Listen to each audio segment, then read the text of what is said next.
बंदरवा गए थे थाने रिपोर्ट लिखवाने के लिए। मैंने इस जगह रात को जो कहा उसने क्या किया कुछ समझ लिया, फोन भी नहीं किया। मैं उसका इंतजार करता हूँ। गजब हो गया मंत्री जी, गजब हो गया। क्या गजब हो गया? क्या हुआ? बताया क्यों है? एक गिलास पानी मिलेगा मंत्री जी? अरे तुझे हो क्या गया है मैं पूछता हूँ। अरे मंत्री जी बहुत गजब हो गया। क्या गजब हो गया? आप अच्छी तरीके से जानते हैं कि आपकी बहन ममता रंजीत और राजेश का केस लड़ रही थी। हाँ हाँ, इसको अच्छी तरह से जानता हो। अरे सर जी, आज ममता उन दोनों का केस जीत गई और दोनों कोर्ट के ऑर्डर के अनुसार बहुत रिहा हो गए। मंत्री जी अब क्या होगा? एक काम कीजिए, आप मेरा इस बलरामपुर थाने से कहीं दूसरी जगह ट्रांसफर करवा दीजिए। मैं आने लगा तेरा दिमाग नहीं खराब हो गया है? मेरे रहते हुए चिंता क्यों करता है? घराने की बात क्या है? क्या करूं? ममता मेरे रास्ते का बार बार कांटा पड़ रही है, बुरा कर रही है। इंस्पेक्टर धनराज उसे कुछ दो रोने को कांटे को निकाल कर भेज दो। मतलब नहीं समझा? तो सुनो मेरी बात को।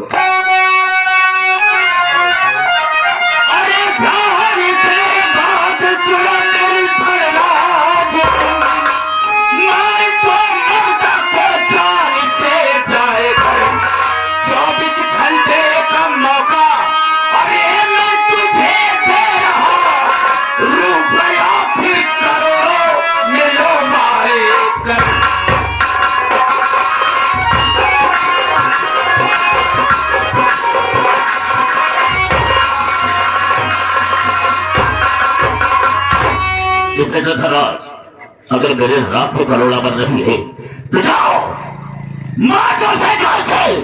हम तुझे 24 घंटे का मौका देते हैं और जिस वक्त उसे ना कराएगा हम तुझे 1 करोड़ रुपया देंगे।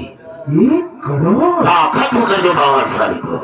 अगर सर जी आप मुझे 1 करोड़ रुपए देने का वादा कर रहे हैं, हाँ, तो मेरी बात ध्यान से सुनिए।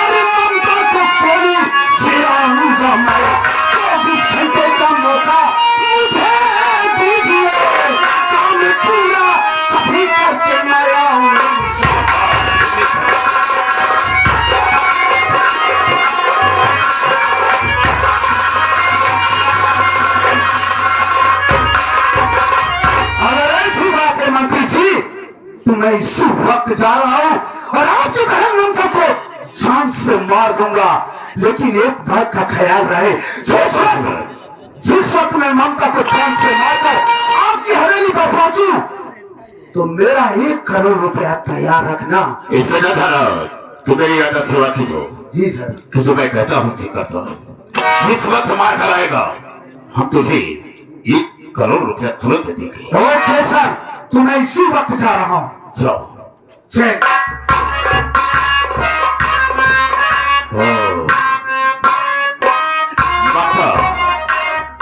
किसी दिन तुमने कहा था कि भैया मैं तो जा रही हूँ, लेकिन जब लौट कर आओगी तो अपना हक बताओगी। अरे जब तो तुम लोग जिंदा नहीं रहेगी तो हिस्सा तुम मुझसे कैसे बताएगी? देखूंगा।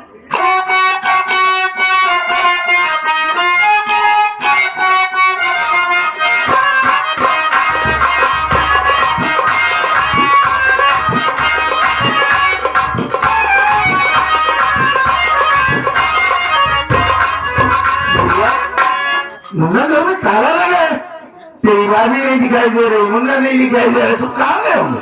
वही तो मैं भी सोच रहा हूँ कि कैसे हमारे घर में ताला लगा है। भाभी माँ तो वैसे कहीं जाती नहीं है, कहाँ होगी भाभी? शायद पड़ोस में नहीं हो सकता है। भैया मैं बुलाता हूँ, हमारी आवाज सुनेगी तो तुरंत दौड़कर आएगी। भाभी माँ, अरे अरे देखो ना हम लोग आ गए भाभी। भैया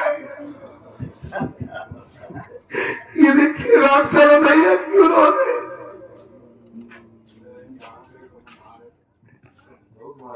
बात क्या है? हम जानते हैं कि हम लोग ये प्रश्न पूछेंगे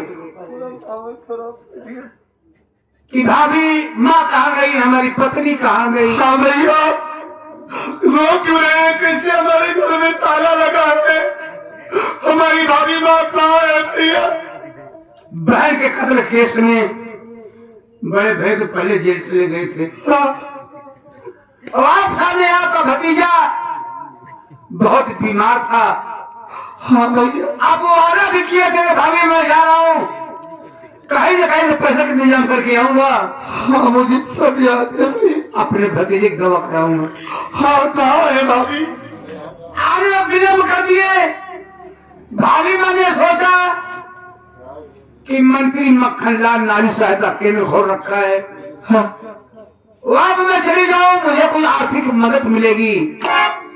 भाभी माँ वहां पर चली गई, लेकिन क्या हुआ? रो क्यों रहे? ऐसा कुछ नहीं हुआ। क्या हुआ भैया? और मंत्री मक्खनलाल भाभी माँ की इज्जत को लूट लिया। नहीं भैया ऐसा नहीं हो सकता, ऐसा नहीं हो सकता। कह दीजिए ये सब झूठ है, ऐसा नहीं हो सकता। ऐसा होगा इज्जत लूटने के बाद आपका भतीजा दोनों वो बच्चे जो कि ठीक से दुनिया बिगाड़ था। कहाँ है हमारा भतीजा? क्या हुआ हमारा भतीजा? खोर मंत्री मक्खनलाल बेरहमी के साथ अपने पैरों से कुचल कुचल के मार डाला। मंत्री मक्खनलाल सारा सुअर की औलाद नारी सहायता केंद्र खोल रखा है। साले इतिहास में हम लोगों की इज्जत का खिलवाड़ करता है। हम तुझे साले टुकड़े टुकड़े काटेंगे, जिंदा नहीं छोड़ेंगे तुझे। इतने नहीं भैया, जब बच्चा खत्म हो गया भाभी मैंने सोचा मैं चले जाऊं बलरामपुर थाने, मंत्री खिलाफ रपट लिखा दूंगी, हमको वहां पर हिसाब मिलेगा। भाभी माँ थाने पहुंच गई, बलरामपुर थाने, जहां पर इंस्पेक्टर धरराज मौजूद था। और रपट नहीं लिखा। रपट न लिखने पर भाभी में गिड़गिड़ाने लगी, रोने लगी कि साहब आपका हिसाब चाहिए, लेकिन ऐसा नहीं हुआ। और भाभी माँ को लगा मारने, मार मार करके थाने से भगा दिया। अब हमें बिल्कुल नहीं पता है भाभी माँ कहाँ होंगी, किस हालत में होगी, हमें कुछ नहीं पता।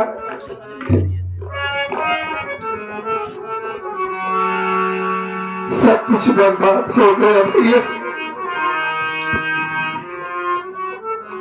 ये सब हमारी वजह से हुआ है। मैंने उससे उस दिन तो वादा कर लिया कि अपने भतीजे और अपनी भाभी माँ की रक्षा करूंगा, अपनी जान से ज्यादा मैं उनका ख्याल रखूंगा, लेकिन मैं अपना वादा नहीं निभा सका भाई। यही धनराज है जो आरामखोर मंत्री मक्खनलाल के कहने पर हमें झूठे केस में फंसाकर जेल में डाल दिया। आज उसी की वजह से हमारी दुनिया उजड़ गई थी। हमारा मासूम भतीजा मार दिया गया। हमारे आने से पहले सब कुछ बर्बाद हो गया भैया। हमारी भाभी माँ की इज्जत लूट ली गई। हमें माफ कर दीजिए भैया, मैं अपना वादा नहीं निभाऊंगा। को इतिहास कहा है, जब गरीब के आंसू सोने बने हैं ना, तो एक नया इतिहास लिखा गया। आज हम दोनों भाई एक नया इतिहास लिखेंगे। चल इसी वक्त हम दोनों भाई चलते हैं चंबल और हाथियों को उड़ान के साले गरीब और बच्चे का वहां कर देते। हाँ बिल्कुल ठीक कहते हैं भैया। हम जैसे सीधे साधे इंसान की इस दुनिया में कोई कीमत नहीं है। कीमत नहीं। आज तक हम लोग ये दुनिया हमें सताती हुई और सच कहते हैं, लेकिन आज से चमन बहुत दूर है, तो वहां जाने में बहुत देर हो जाएगी। इतनी देर में कहीं वो दोनों कभी नहीं भाग न जाए। चलिए तुरंत चलते हैं भैया और उन दोनों को कुत्तों की मौत मारेंगे। सालों को हरामखोर मंत्री मक्खनलाल, जैसे तुम दोनों ने हमें खून के आंसू रुलाया है, वैसे तुम दोनों को खून के आंसू नहीं रुलाया। तुम्हें आपकी नाम राजेश नहीं, हरामखोर ये राजेश तुम दोनों की मौत का पैगाम लेकर आ रहा है।